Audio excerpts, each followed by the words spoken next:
un aventurier qui avait une mine d'or. Ça m'intéresse. Je suis passionné de romans d'aventure, ça m'intéresse. Maintenant, l'aventurier veut écrire des livres. Ça m'intéresse encore plus. Il me donne rendez-vous dans un PMU. Quand j'arrive, il est en train de parier sur des courses. Bonjour monsieur, appelle-moi Ziquet. Hey. Moi, j'ai 20 ans. Je suis affamé. Je pèse 50 kilos, tout mouillé. Lui, c'est une montagne, un colosse. Cheveux ras, moustache noire, une tête de tueur. En sautoir, il porte une énorme pépite d'or brut qui a la forme de l'Amérique du Sud. Et les yeux qui me scrutent sont sauvages. Tu dois être Thierry ? Oui, monsieur. Appelle-moi Ziquet, c'est mon nom. Paraît que tu écris ? Je lui donne un dossier que j'ai constitué à la va-vite dans ma petite chambre de bonne. Il y a surtout des nouvelles, des petites histoires en 4-5 pages. Il feuillette. Il s'attarde de ci, de là. Puis tout à coup, il dit « c'est toi ». Et puis il se replonge dans son Paris Turf. C'est toi. 2 syllabes. Il aurait pu dire « je viens de décider de t'emmener avec moi ». Ça veut dire que ta vie vient de changer. Ça veut dire que tu vas faire le tour du monde. Plusieurs fois le tour du monde. Ça veut dire que tu vas connaître l'aventure. Tu vas connaître l'action. Tu vas connaître le danger. Tu vas connaître les émotions fortes. Et puis tu vas découvrir aussi des choses passionnantes. Les bas-fonds, les plaisirs, l'opium, l'amour, un tas de choses passionnantes. Et puis surtout, tu vas devenir écrivain d'une manière que tu n'aurais jamais imaginée. Ben non, il a juste dit c'est toi. Une semaine plus tard, le Maroc. Une plaine désolée, c'est l'hiver. Un bastion militaire, carré, gris, sinistre. Là, l'enfer commence à 17h. Ziquet s'amène avec du thé à la menthe et du hashish. Il s'assoit, et là, pendant des heures, il me dicte, il me passe, il m'insuffle ce qu'il veut voir écrit. Et il répète, encore, et il recommence, encore et encore, jusqu'à ce qu'il soit sûr que je suis bien imprégné. Et là, il me laisse bosser. Il n'y en a jamais pour moins de 15 feuillets. J'en ai pour la nuit entière. J'écris sur une toute petite machine mécanique. Tika, tika, tika, tika, tika, tika, tika, tika, tika, ding. Toute petite, minuscule, une portative. Pas du tout faite pour ce genre de marathon. Tika, tika, tika, tika. Pour m'éclairer, j'ai une vieille lampe à vapeur d'essence. Elle fuit. Tous les quarts d'heure, la flamme baisse. Je suis obligé de m'arrêter pour pomper. Tcha, tcha, tcha, tcha, tcha. Ça pue. La pièce est toute petite, ça pue le gasoil. Ça pue ma sueur. Ça pue la fumée. Oh. Ça pue la fumée. J'ai les yeux qui pleurent. La gorge qui brûle. Le bout de mes doigts saigne. Mais je continue. Chica, chica, chica, chica, chica, chica, chica, chica, chica, chica, chica. Ding. Waouh. Ok.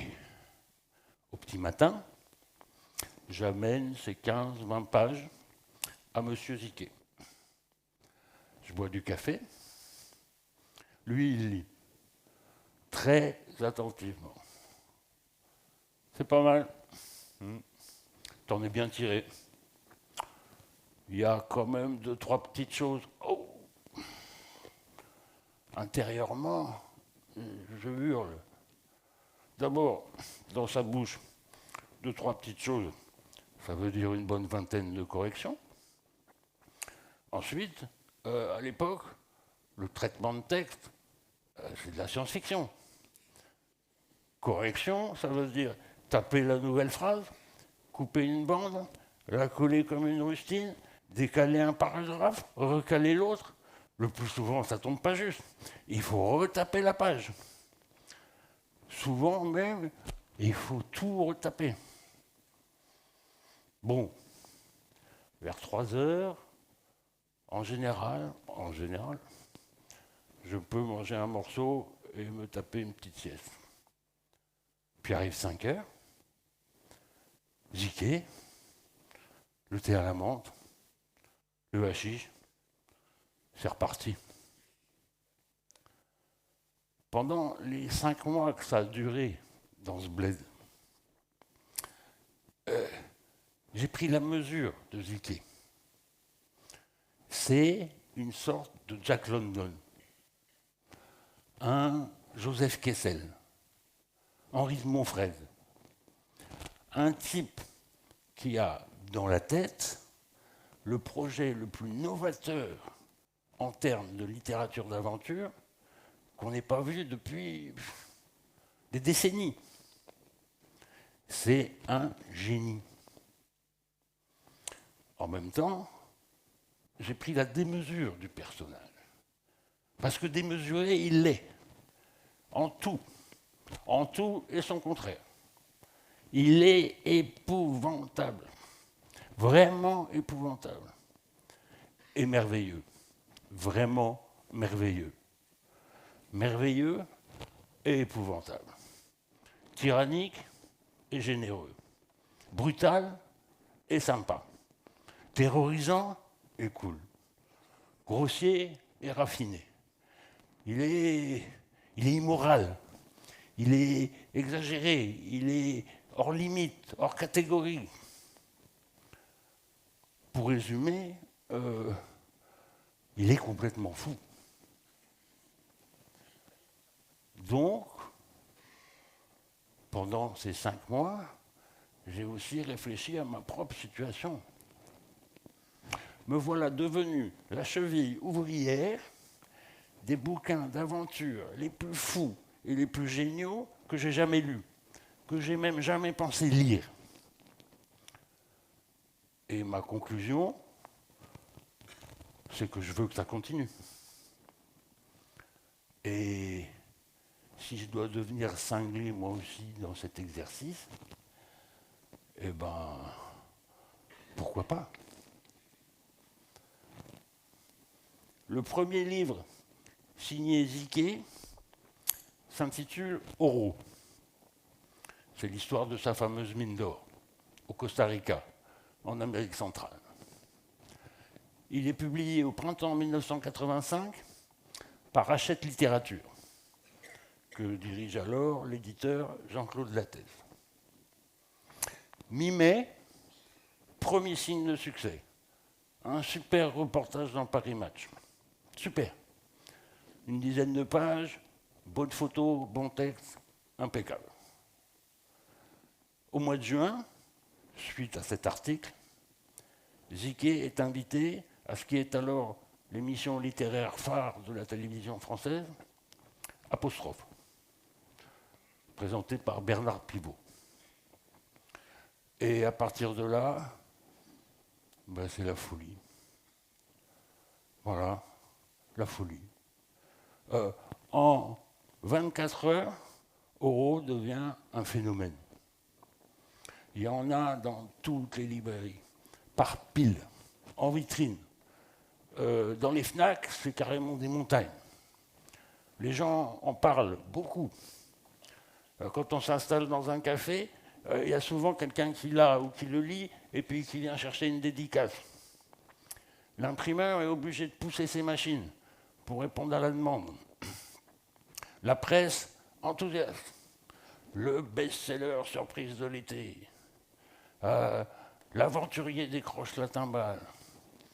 Euh, euh, la mine d'or rapporte de l'or à Hachette Littérature. J.K., il est partout. Télévision, radio, la presse, partout. À la fin du mois de juillet, Euro dépasse le million d'exemplaires vendus. Sur le reste de l'été et plus, bon, on va dire jusqu'à la fin de l'année, parce qu'à Noël, il y a un regain des ventes, ça atteindra 3 millions d'exemplaires. 3 millions. C'est pas du jamais vu, mais c'est quand même du rarement vu.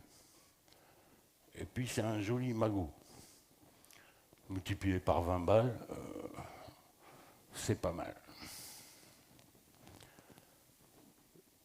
Hachette Littérature propose donc à J.K. de lui établir un contrat pour des ouvrages futurs assortis d'une confortable, très confortable avance. Avec l'argent, J.K. m'achète une machine à écrire électrique. Merci monsieur. Et puis il m'emmène faire le tour du monde. Mon premier tour du monde. Il y en aura une dizaine en tout. Quand une de nos péripéties lui paraît intéressante, on s'installe dans un coin sympa et on écrit un livre. En tout, il y en aura 21. Donc, voilà. J'ai connu l'aventure. J'ai connu l'action. J'ai connu le danger. Parfois, c'est même passé très près. J'ai connu les jungles, les déserts, les océans, les montagnes. J'ai traversé la guerre. Bon, mais ça, j'aime pas trop en parler. J'ai connu les plaisirs, j'ai connu l'amour. Et puis, surtout, je suis devenu écrivain d'une manière que je n'aurais jamais imaginée.